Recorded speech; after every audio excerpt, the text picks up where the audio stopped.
Other Ferrari drivers to earn an early title were Mike Hawthorne, John Surtees, Niki Lauda, who won it twice, and South African Jody Scheckter. However, Ferrari's run of success came to an end for 2 decades, with a host of great drivers such as Gerhard Berger, Alain Prost and Nigel Mansell subsequently trying but failing to bring the glory back. It wasn't until 1996 when the team secured the services of the world's leading driver Michael Schumacher, and as each year passed, it continued to regain form and edge closer to the title it had coveted for so long.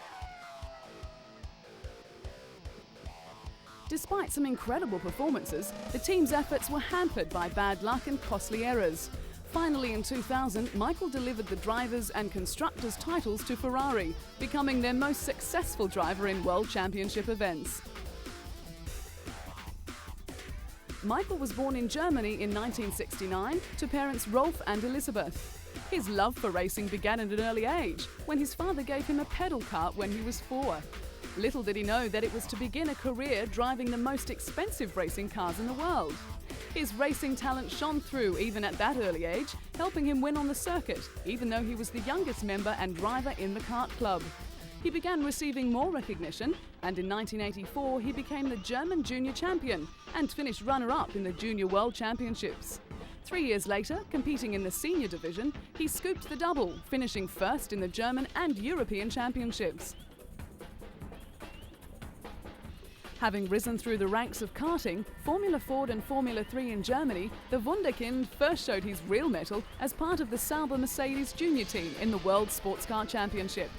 But it was when he made his Formula 1 debut at Spa with the Jordan team that his blend of speed, shrewd racecraft and supreme tactical perception marked him out as the man most likely to challenge for the world #1 spot. When it comes to motor racing, Italians are as passionate as they come, and they are proud to show their support of their favourite racing team. If Ferrari is fortunate enough to win a championship, then the fans hit the streets, waving their red flags and the symbol of the prancing horse. Michael's career had been described as a touch controversial with a mix of brilliance. And because of his successes, he has become in demand for charity events, which he is only too happy to oblige. After donating his driving shoes and a signed driving suit, he encouraged bids from the public for his items, which were auctioned on the internet to raise money for UNESCO. He was also only too happy to don a sporting uniform of a different kind. A soccer fan from way back, the German star led his Ferrari team onto the field for a charity match organised to help Iraqi children. With the Giglio Soccer Stadium awash with the red of the Ferrari Formula 1 team, 29,000 fans of motor racing and soccer alike watched Michael and his team battle it out on the field instead of the track. He led a star-studded team lineup that contained fellow driver Rubens Barrichello, Juventus defender Ciro Ferrara, and former Italian goalkeeper and coach Dino Zoff. Michael opened the scoring for his Ferrari team, showing he's not only a great fan of the world game, but also a decent exponent of it as well. He led his Ferrari team to a resounding 4-1 win over the Italian Singers. But despite Ferrari's comfortable victory, the result was unimportant. Through ticket sales and donations, the event raised in excess of $33,000 to help build a children's hospital in the Iraqi capital of Baghdad. Another light moment in a hectic schedule was a cook-off between the world champion and his racing partner Rubens Barrichello. In Melbourne for the 2003 Australian Grand Prix, the duo had the chance to compare their culinary skill, both preparing a tasty pasta dish. In the interests of fair play, the contest was declared a draw, with both men showing their skills aren't only confined to the track. Just to add to the competition's sense of fun, Real Madrid soccer star David Beckham sent the drivers a text message saying, "I hope the only thing you burn this weekend is rubber." But with the fun and excitement comes an element of danger. Italian racer Alex Zanardi's near-fatal crash cost him both his legs, and it sent shockwaves through the racing teams. When preparing for a race at the Milan circuit, Michael's unease grew as the news filtered through of the crash. In that race, Michael finished fourth, a race that would remain exceptional in the German's recent career. It was to show the last time he had been off the podium, and the only time since 2000, that he had finished a race outside the top three. For the rest of 2001, barring 2 retirements, Michael finished 14 times in the top 2 positions. In 2002, he had won a record 10 races, was second 3 times and third once.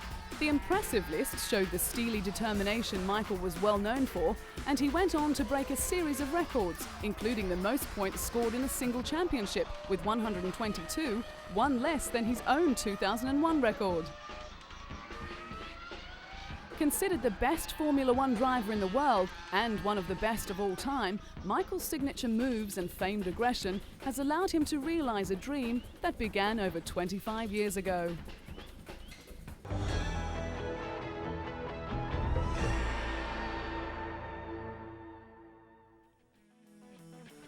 Racing certainly runs in the Schumacher family, with Michael's younger brother Ralph driving for the BMW Williams team. Debuting with Jordan, Ralph found his time there frustrating, and it wasn't long before he was looking for another drive. So in 1999, he made the move to Williams and made a name for himself in the world of Formula One. The name Schumacher certainly attracts plenty of attention, on and off the racing track. When Ralph married his wife Cora, the Formula One driver made an impressive entrance by flying to the church in a helicopter. With fans lining the street outside the church in Austria, Ralph and his bride emerged from the church to the waiting crowd.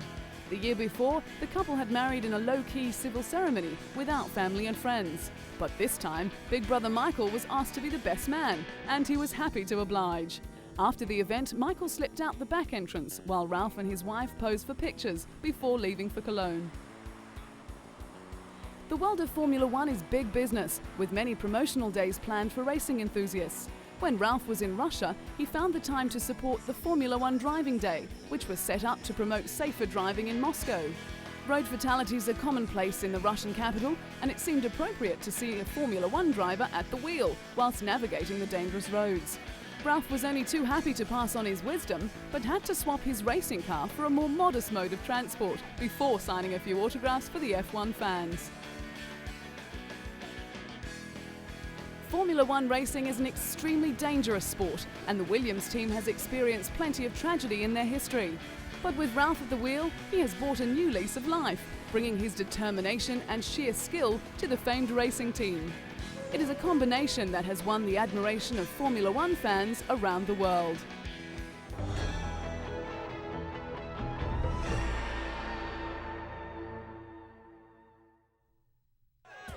The allure of sport attracts fans from all walks of life, and the glamour of Formula One brings out the brightest stars. Rubbing shoulders with famous actors like compatriot Sean Connery is all in a day's work for Scottish driver David Coulthard, the #1 driver for the McLaren Mercedes. Not shy of the limelight, David's image has been featured on a billboard 4 stories high for Tag Heuer in New York. The Swiss watchmaker is the official timekeeper of Formula One and a corporate partner of the McLaren Mercedes Formula One team. The 4-story billboard was Tag Heuer's largest in the world and was part of a new ad campaign. Coming from a well-to-do Scottish family, David was surrounded by racing from an early age. He was karting from the age of 8 and was a multiple Scottish champion before he moved into Formula Ford, then Formula 3 in 1991. It was that year that David fought a season-long battle for the title with Rubens Barrichello, with the Brazilian eventually coming out on top.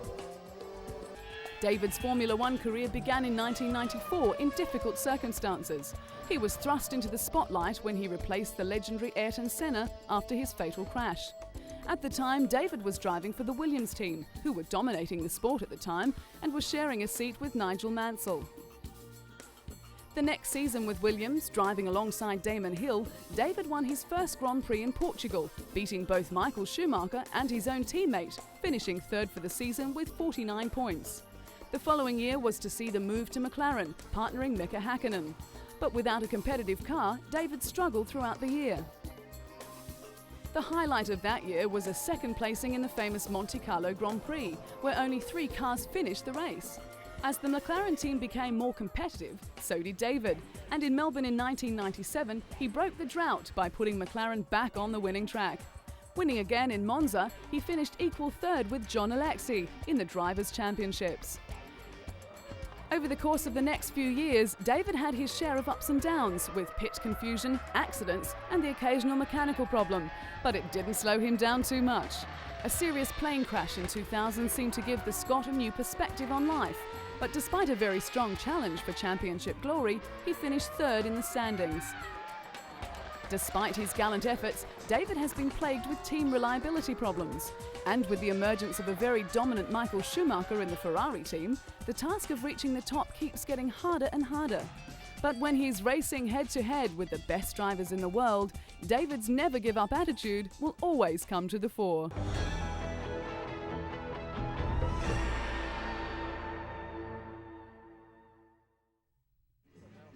On a 4-day Ferrari team skiing holiday at the Madonna di Campiglio resort in Italy, Rubens Barrichello and his teammates made the most of the pre-season getaway.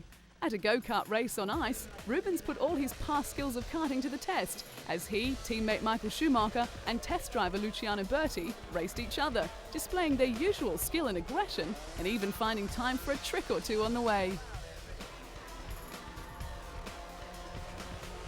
Nearing the end, the trio crossed the finish line together, bringing back memories of the controversial finish at the Indianapolis Grand Prix in 2002 that had fans up in arms and team orders banned.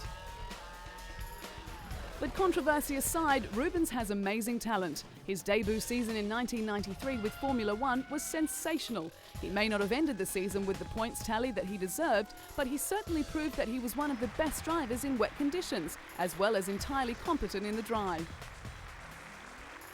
The Brazilian went from Jordan to signing a multi-year contract with the new Stewart Ford team, but the move proved to be a disaster.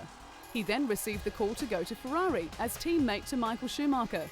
It was a tough job, but Rubens was strong enough to cope, and in 2000 he took his first win in the German Grand Prix.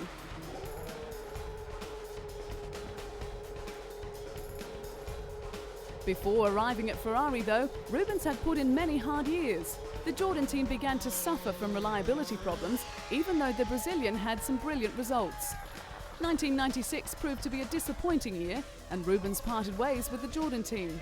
Signing with Stewart Ford proved no better, with engines failing, despite the return of his personal performance.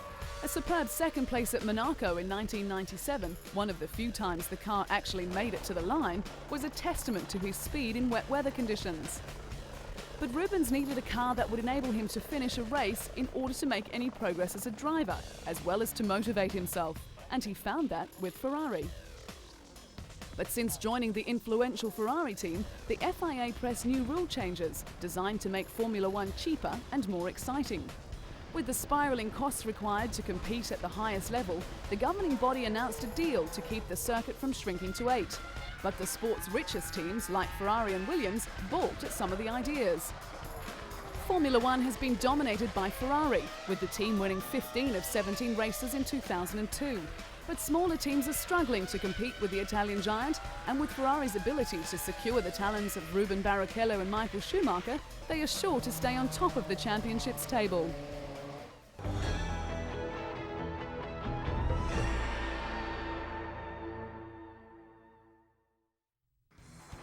Two-time Formula One champion Mika Häkkinen retired in 2002, ending a career that spanned for more than a decade. Mika, the elder flying Finn, who had 20 Grand Prix wins in his 11-year and 161 race career, decided to quit at the 2001 Monaco Grand Prix, but was persuaded by team principal Ron Dennis to take some time to think it over. But the sabbatical failed to change his mind, and when the Finn visited the Monaco Grand Prix, it only strengthened his original decision. Mika and his former racing partner David Coulthard spent 6 seasons together in the longest Formula One partnership to date, and the Scot was sorry to see his friend go. But as sad as it was to leave the sport he loved, a relaxed Mika now spends his time between Monaco and Finland, enjoying his young son Huber and wife. With the hope of more children in the future, Mika has found a lifestyle worth enjoying. Retirement meant that the 2001 Indianapolis Grand Prix will go down in history as the Finn's last victory, as well as one of his most satisfying. The decision was more about, the time I want to spend with the family, to see the Hugo growing, spend time with my wife, and I simply also didn't want to hurt myself. I've been so much through in my career in Formula One. particularly in '95. So I did achieve so much. I thought it's not worth it anymore to push your luck further. Throughout his time at McLaren, he made a lifelong friend in team boss Ron Dennis. Ron stood by him after a near-fatal crash at the 1995 Australian Grand Prix in Adelaide, when the Finn speared into a wall at high speed in practice. Mika suffered head injuries and nearly suffocated until quick surgery by trackside doctors cleared his airways. But once racing is in the blood, it is hard to get it out of the system. And with 2 Formula One World Championships already under his belt, the retired 34-year-old decided to test himself on four-wheeled racing of a different kind. The opportunity to race in his home rally just held too much appeal. Mika completed 3 days of practice on the frozen Kemijoki River in the north of Finland for his guest appearance as a Mitsubishi driver in the Arctic Rally. He admitted that he was enjoying the format immensely, but was also acutely aware of the difference between the driving styles and the pressures involved. He realised that having a world championship in one discipline did not mean a prospective championship in the other. But the talented driver always wanted to try rally driving, and when the opportunity came up at the right time, Mika was willing to give it a go. And if all went well, then he would consider taking part in further rallies. For a rookie, he had plenty of talent and pedigree on his side, with more Finns having won the World Rally Championship than anyone else since the series began in the late 1980s. And when it comes to pedigree, Mika tops the list. His first win in Formula One opened a floodgate, and he took 8 victories in 1998 to beat Ferrari's Michael Schumacher to the championship by 14 points. He repeated the feat in 1999, beating Ferrari's Eddie Irvine to the title by 2 points after Michael Schumacher broke his leg at Silverstone. But the German was determined to get back into racing against Mika, rating him as his most competitive opponent on the circuit. The back-to-back World Championships powered the Finn into the select band of the world's greatest drivers. He joined 6 other luminaries who have achieved this feat, including Alberto Ascari, Juan Manuel Fangio, Jack Brabham, Alain Prost, Ayrton Senna and Michael Schumacher. In his final season, the Finn's thoughts were clearly elsewhere, and he finished 5th overall, despite wins at Indianapolis and Silverstone. Both victories came after he had made up his mind to quit.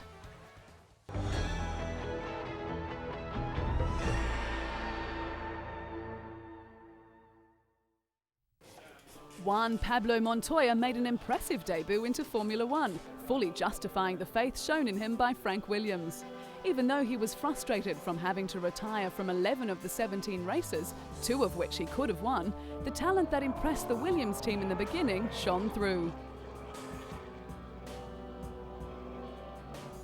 Juan Pablo Montoya. It was his raw talent that earned him the Laureus Sports Award and thrust him into the spotlight. He continued to impress in his debut season, earning his first win in Monza. Despite all the setbacks, Juan managed to accumulate an impressive 31 points, finishing 6th overall in his first season.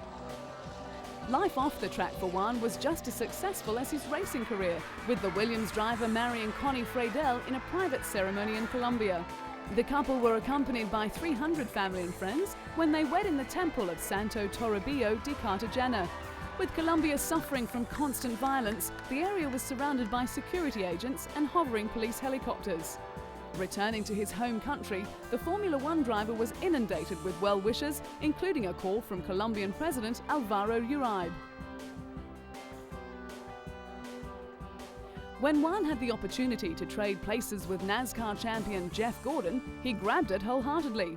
Jeff drove the BMW Williams, and Juan turned laps in the NASCAR Winston Cup car at the Indianapolis Motor Speedway's infield road course. This was the first time the 2 racing stars had driven their respective cars, and it was an event they fully enjoyed. In the event named Trading Paint, Jeff, a 4 times NASCAR champion, and Juan, fresh off a Formula One victory at Monaco, burned up the circuit. Even though the racing was competitive, the day was a break from the grind of Formula One. After the ride, Juan joked that he thought there was not enough braking power in the stock car and that he needed a parachute to stop. It wasn't long before it was back to the serious business with Williams, and with the dominance of Ferrari and Michael Schumacher, the Williams team was looking for a boost.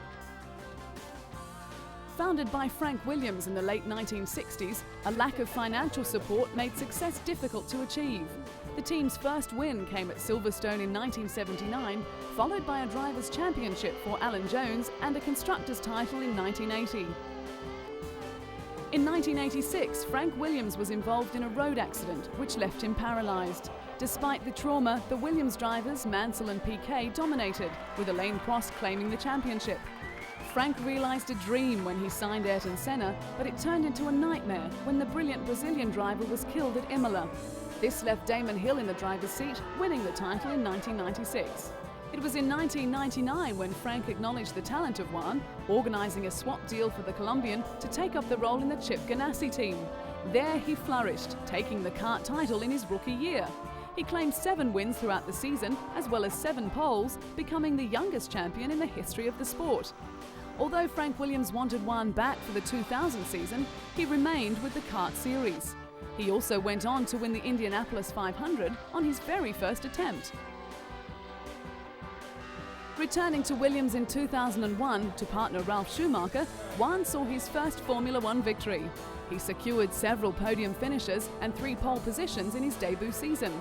A tussle with Michael Schumacher when the Colombian refused to back down to the German, and a fierce confrontation with Jacques Villeneuve caused quite a stir on the track, and his aggressive driving style has become a trademark for the fiery Williams driver.